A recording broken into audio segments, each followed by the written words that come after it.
Bismillahirrahmanirrahim, dear students. As you know that we already discussed the discovery of cathode rays and all its properties. Today we are going to discuss about the discovery of proton and all its properties, similarly discovery of neutrons and all its related properties, and discovery of nucleus as well. So first of all, we move towards the discovery of protons. There was a scientist whose name was Goldstein. He repeated the same method of adopted by J.J. Thomson for the discovery of cathode rays. Like he took a discharge tube, apply high voltage, can maintain a low pressure, and similarly the cathode rays start producing from the cathode. But the one thing that he further observed that as long as the cathode rays start producing from the cathode, there are certain rays that are also producing from the anode, and they're moving towards the cathode and producing a red glow on the opposite side of the discharge tube, as you can see over here. And these rays were actually the positive rays.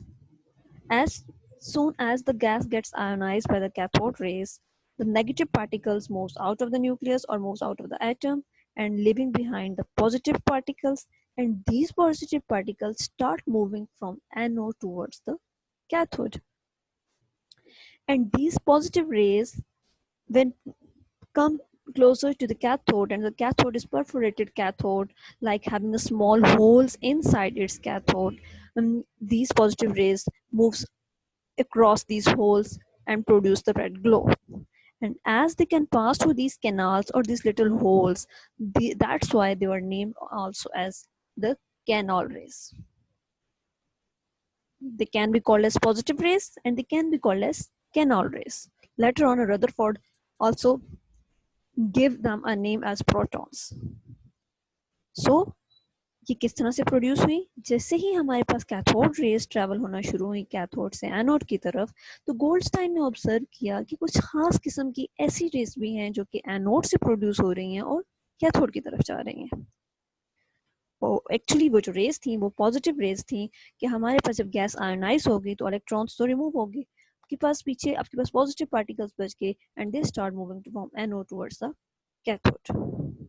So let's discuss some properties of it. And one thing that you must be kept in mind, that the gas that was used in the discharge tube during the whole experiment and the cathode rays that were producing these gases were always remains the same. They are independent of the nature of the gas. Cathode rays don't depend upon the nature of the gas, as the electrons are remain same in these gases. Either it is hydrogen, either it is a helium, either it is a neon. Cathode rays are always the same. But positive rays have a different masses for different elements. They are different for hydrogen, they are different for helium, as they have different masses. So protons or positive rays or canal rays depends upon the nature of the gas that was used in this experiment. Towards about the properties, that these positive rays are traveling in a straight line. As you can see over here, that these positive rays travel straight from the anode towards the cathode, perpendicular to its surface of the anode. So they travel in a straight line. And what about their charge? They're carrying the positive charge. As you can see that they're producing from the anode and moving towards the cathode, and opposite charges attract each other. It might be carrying a positive charge, that's why it was attracting towards the cathode. So it is carrying a positive charge. Then it produces the flash. How it was detected? That and they are actually there's some other kind of rays that they are producing the red glow on the screen of the discharge tube. So they produces the flashes. Then when we talk about the E-band ratio, first you must know that mass of proton is much greater than the mass of electron. So in this E-band ratio, when the mass start increasing, the overall E-band ratio the value of E-band ratio gets decreases. So as proton has a more mass, so overall their E-band ratio will be less as compared to the electrons, as compared to the cathode rays. And these protons and these positive rays are actually 1836 times heavier than the mass. So they have less E-band ratio and more mass. Then we have a point that these positive rays, as I discussed earlier, that these positive rays depends upon the nature of the gas. The lesser the mass of an element, less mass of that gas, lesser will be the lightest will be the particle. So the lightest of all the element is hydrogen. So hydrogen's ions and positive particles from these hydrogen ions produces the lightest positive particles. Okay, as the gases become heavier and heavier, the positive particles also become heavier. And later on, when it was observed that mass of the proton are more or less similar to these positive rays, is so later on these positive rays were called as these are actually the protons. So mass is similar. So the mass of these positive rays are similar to that of the proton. Next, we have a discovery of neutron. Rutherford predicts that the atomic mass of an element can't only be described by the electron and proton. He predicts that there might be any other kind of particles is also present in the nucleus that is participating in the atomic mass of an element. And his prediction was proved very true later on. So, according to Rutherford, atomic mass could not be explained only on the basis of proton and electron. There might be another particle that is present in the nucleus of the atom. So, his doubt was further cleared by performing an experiment by James Chadwick, and he really discovered the neutron inside the nucleus of an atom, and also received a Nobel Prize on this discovery. Now, what was the experiment of that James Chadwick? James Chadwick, first of all, take a radioactive source, and by disintegrating this radioactive element, he produced the alpha particles, which are actually helium alpha particles. And when he bombards these alpha particles on this beryllium, it results in the production of neutrons or the production of particles that are highly penetrating, that produce from this paraffin slab and they are highly penetrating, and they are more speed, and they are more faster than any other. And when they further observed in the detector, it was observed that they are carrying no charge. That's why they were later on named as neutrons.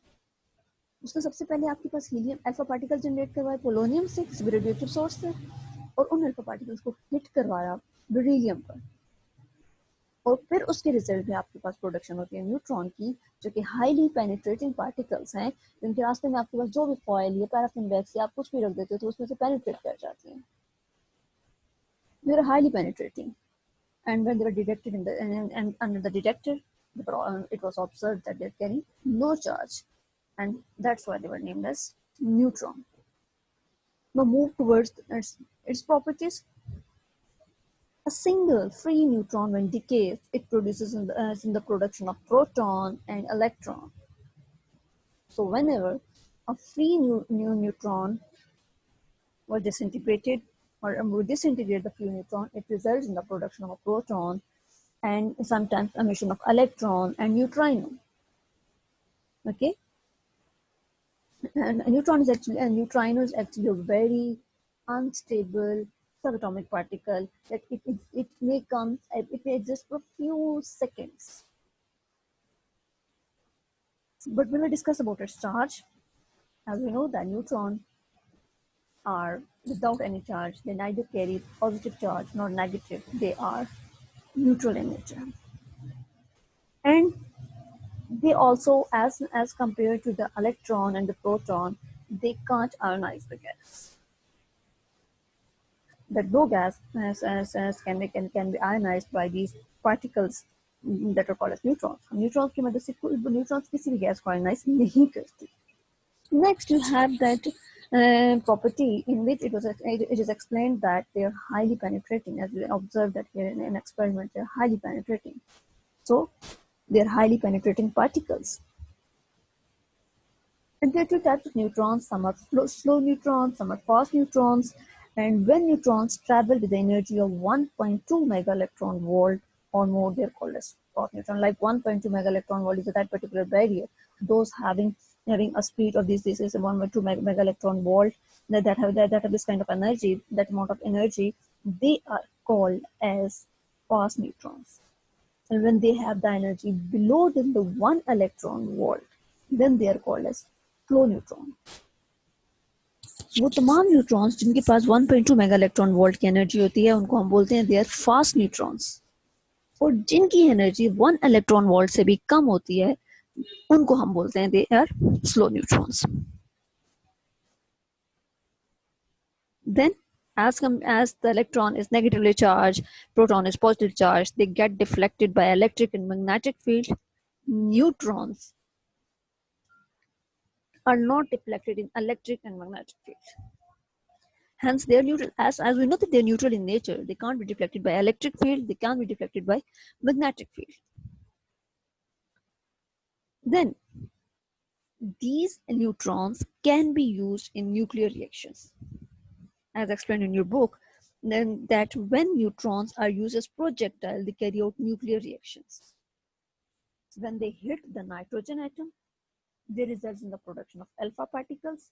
And when these slow moving neutrons hit the copper metal, they result in the production of beta radiations. So, the examiner might ask a question that how neutrons can be used in nuclear reaction. So, its answer will be that whenever a neutron hits the nitrogen atom, it results in the production of alpha particles, and when they hit the copper metal, they result in the production of beta radiation. And some of the slow neutrons are more effective than the fast ones for the fission purposes. Like nuclear fission reactions जब आप करते हो तो उसके अंदर आप slow neutrons को prefer करते हो as compared to the fast ones. तो वो भी fission purpose भी आपके पास एक nuclear reaction की application आ जाती है कि हम इन तमाम neutrons को nuclear fission या किसी भी nuclear reaction के लिए हम use कर सकते हैं कि alpha radiation produce कर सकते हैं, beta radiation produce कर सकते हैं और completion purposes के लिए use कर सकते हैं. Okay. Next, after discovery of all these subatomic particles, electron, proton, neutron, then there was a discovery of nucleus by Rutherford. Rutherford performed his gold foil experiment in which he also used a radioactive source, and he produces again alpha particles from that radioactive source.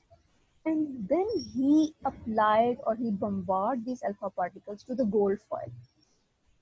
As you can see over here, this beam of alpha particles were bombarded at the gold foil, and a detector was attached over here to detect the path of these alpha rays. That how many of alpha particles pass through the gold foil, how many get deflected back, and if they deflect them and if they pass, then they might be having some angle or not. So there was a detector to detect the path of these beam of alpha particles. So what you observed that? You observed that most of the alpha particles travel through the foil undeflected. They just penetrate through the gold foil. And what he does that? All those alpha particles that travel through the gold foil undeflected means that there might be some kind of empty space inside the atom through these alpha particles passes. Okay, what does this mean? That if the beam of alpha particles penetrates the gold foil without any deflection, it means that most of the space of an atom is empty inside it. So in second observation, he observed that some alpha particles, few alpha particles are deflected by small angle. And now why they are deflected? It means that there might be, as the alpha particles carrying the positive charge, so there might be some kind of the same charge present inside the nucleus of an atom by which it repels. means the nucleus is positively charged as the alpha particle is also positively charged. So the same charges repel each other. That's why they might deflect at some angle. And he also observed that occasionally, some alpha particles travel back from the foil. Means there's some kind of mass present inside the atom to which it hits and comes back. Okay? By these interpretation, finally he gives some conclusions that if the atom is empty, it means inside the nucleus there might be some empty space inside an atom. And if it is being repelled by any of the same charged particles, means there are certain protons present inside the nucleus to which it gets repelled. These alpha particles get repelled and deflect at certain angle. And those mass that is to which alpha particles hit and comes back is actually a nucleus that is present inside the atom. That is actually occupying a very small volume. So here is the observation that most of the alpha particles went through the gold foil without any deflection, means the atom is mostly empty space. And if few particles were deflected at some angle, he concluded that alpha particles come close to something small and positively charged.